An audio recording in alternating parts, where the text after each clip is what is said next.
Hi all, and welcome back to the 1 Minute Farming videos. And this video is regarding this is the first video of dismantling the 1943 Model A. As discussed in the last video, I decided that I was wanting to do a V8 engine conversion on this tractor. Now I tried posting that video the other night, and with all the craziness that's going on in the world at the moment regarding viruses and the like, the internet seems to crash quite regularly around our place at the moment, and so I was unable to post that video. So as of I was hoping to get put onto the YouTube before I did this next video, because I wanted to see comments and stuff. But anyway, it hasn't happened, so we'll just carry on as is. So this video is number 1 of hopefully a long series of dismantling, refurbishing and rebuilding of a 1943 Model A, 43-44 Model A. I'm not going to discuss V8 engines at all at this moment in time until I get to a point where we can sit the V8 into the frames and actually see if it is actually going to work.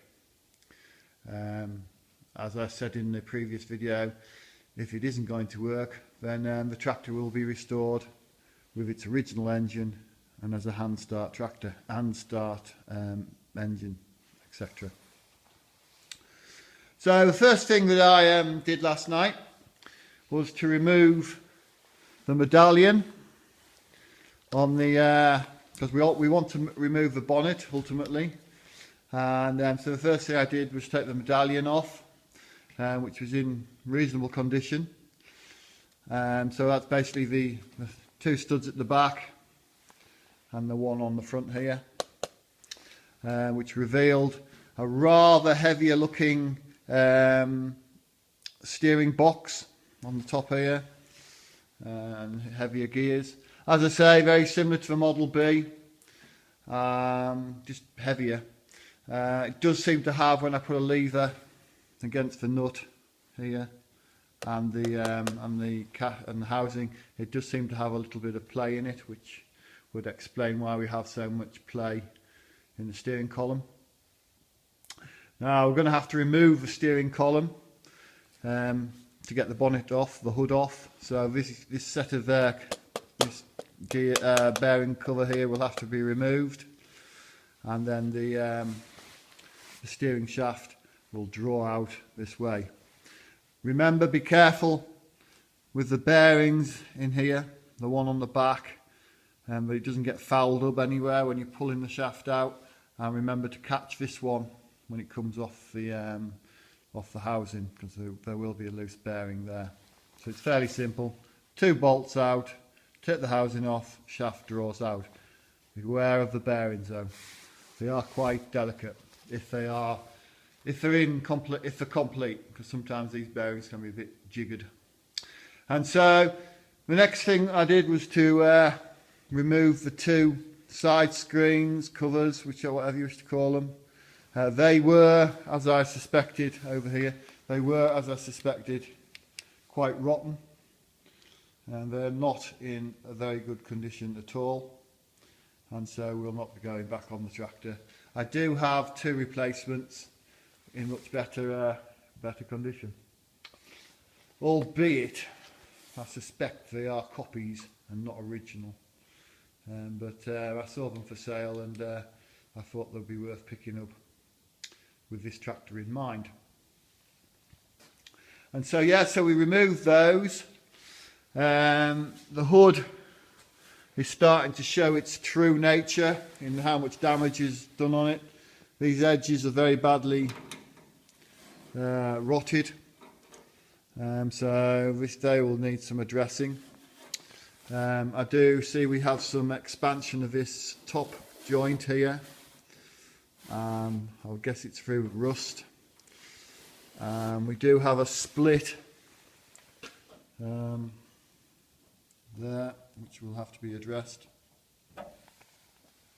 The hood, amazingly, is in remarkably straight condition. It only has the odd dink in here. Something's been dropped in it, bent on it or something, so that should tap out. My plan with it will be to shot blast it, as usual, and then we will give it a coat of filler, sand it back flat, and should look like new, I would hope. So we've removed the two front screens, as I say, they're off. Slight difference to the Model B in that it uses 4 bolts on the front pedestal to hold the front edge on, whereas the Model B only uses 3. Now, the next thing you've got to do before you can remove the hood is to remove the dashboard. That's it laid there. Pretty same as the Model Bs, and they're held on with two bolts either side on the side and 2 up on the top. But you've got to remove the fuel turning rod there. That rod, you've got to remove that off the fuel two-way valve in this case, has it been all fuel. And so you pull that out, so you get that. So we've got that in the hand. Don't know what it's been rubbing on. Something's made a lovely groove in it there. So we'll address that. We'll put a bit of weld in there and fill it up. So that's removed. We will have to remove the oil pressure pipe off the side of the governor there, which goes up to the gauge, and then this one being the gauge being at the bottom. You would normally have to remove the temperature capillary pipe to the gauge, which comes off the back of the top pipe, the water pipe to the radiator. With this one, someone had cut it off, and so it's been cut off. And if we can see there, you can see it's been removed, so that was not a problem. This piece is in fair condition. There's a little bit of a dink in the top there, which corresponds to the dink on the back of the hood. So they will have to be addressed. Underneath, this is a bit different than the Model B. Underneath there is I can't see if we can see that there. There is a bolt, single bolt that holds the back of the hood to the top of the governor. Now on the Model Bs, there's 2 bolts and they're rubber isolated. Now on this one it looks like that's just a straightforward bolt through one of the tank brackets. So yeah, so that's a bit simpler than the Model B. So that's to remove, so that's not a problem. As I wanted to do this video before I went any further, last night I did take the governor off, and the governor is substantially worn. If I, which I should have done, hang on, if I get my tyre lever, and we get the torch in position. Sorry about this, I should have had this set up before I started. So let's put that there. If you look at the drive for the magneto, we're getting substantial movement there. So it'll be interesting to see what is wrong with that. I suspect it's either a collapsed bearing or possibly that spring that will keep tension in the bearings on the shaft. So we shall see. I just hope that it hasn't worn the housing too much if it's all to go back on. And so that's that piece. Generally, that's what I've found up to now. I will get the steering column off tonight, steering shaft, and hopefully be able to lift the hood away.